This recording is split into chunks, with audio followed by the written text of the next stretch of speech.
One of these SM58s are real. One, of course, is a complete sham and not even trying to really convince anyone with half a cup of brain cells. But the other one is really close. In fact, it's so close that it actually passed a cursory inspection by me. So then, how? And how are you able to tell the difference if you don't have a spare SM58 to compare it to? Don't worry, I got you covered.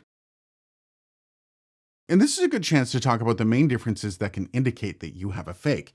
And sometimes it just comes in the box with it. I mean, come on.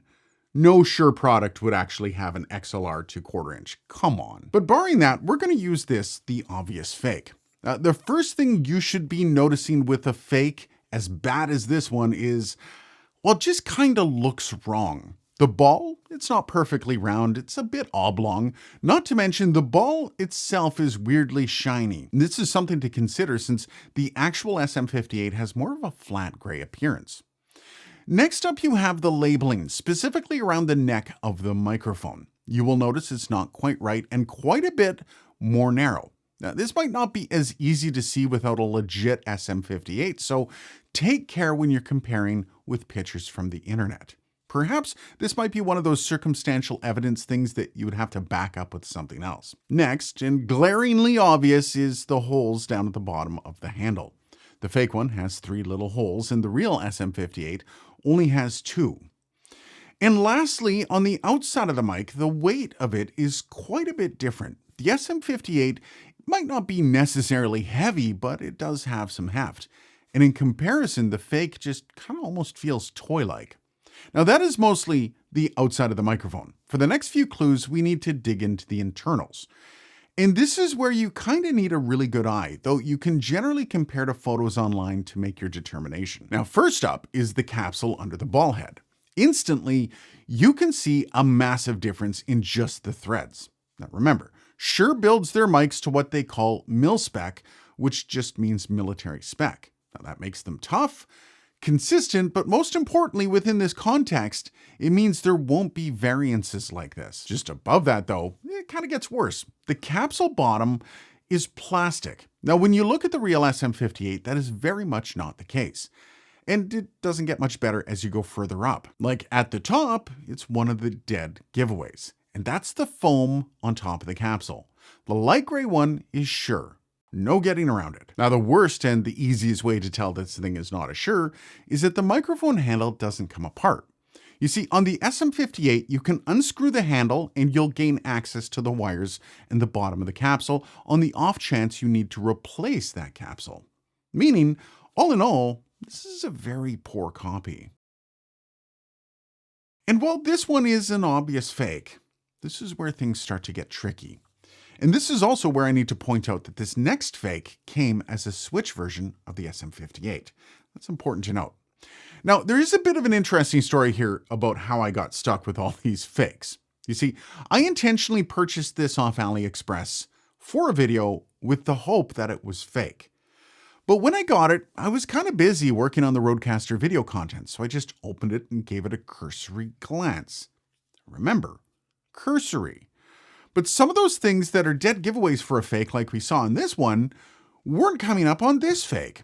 And because I wasn't doing a complete A-B comparison with a real SM58, those ever so slight differences weren't really jumping out at me.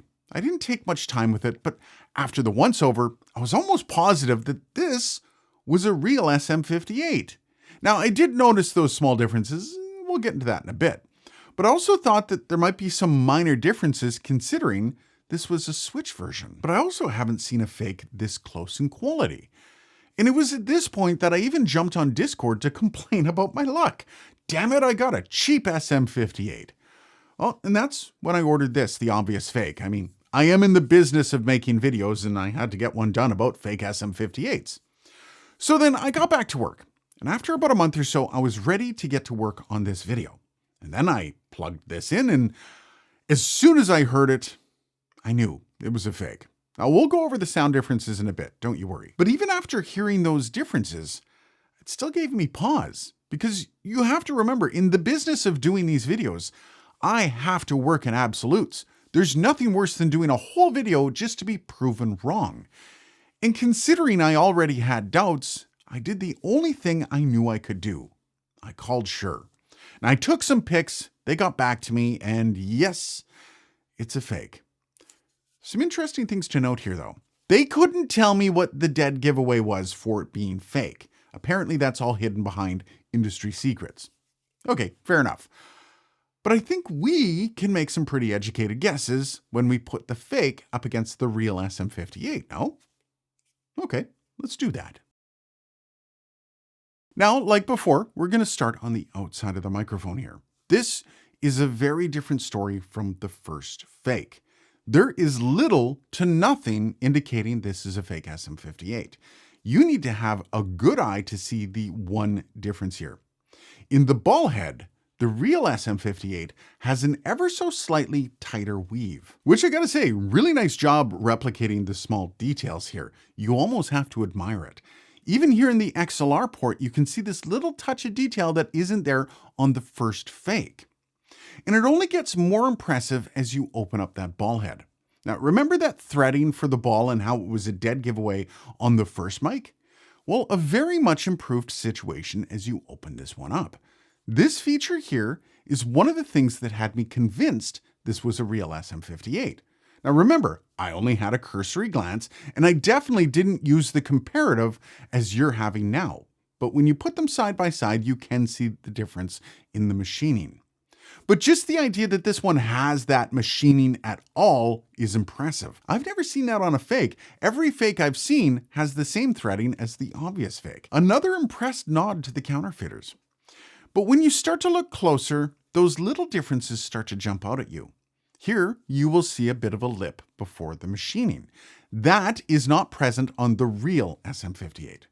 And then that screen above the threading, you will notice it's a little thicker than the real one, and it's not quite as seamless.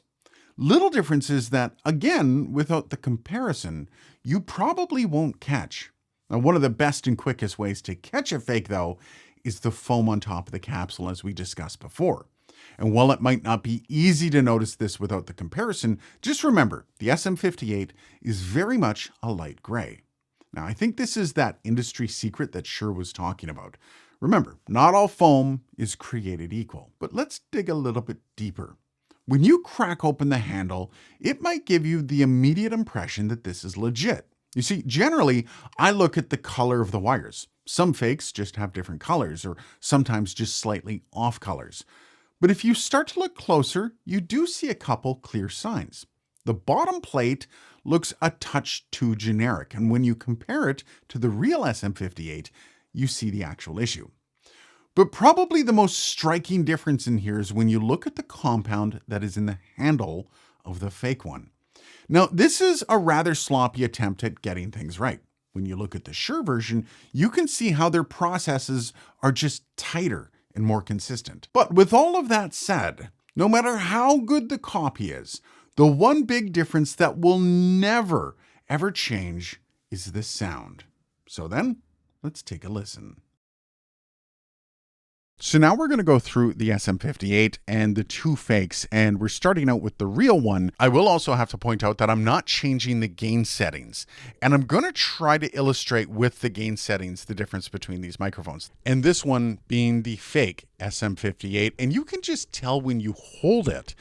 It's so bad. Again, though, without the comparison as I go through these microphones, this might be tough for a lot of people if you're just hearing these microphones on their own. If you have a bit of experience with the SM58, though, this should be a pretty easy catch for you. And this is the one thing Shure will always have over the counterfeiters. Because if it was easy to copy the sound of the SM58, everyone would be doing it. Everyone would be doing it. Everyone would already be doing it. But here is where I need to know what you think of this. Would it have passed a cursory glance by you? Are you better than me at picking out a fake? Let me know down below. Cheers, guys, and thanks for watching.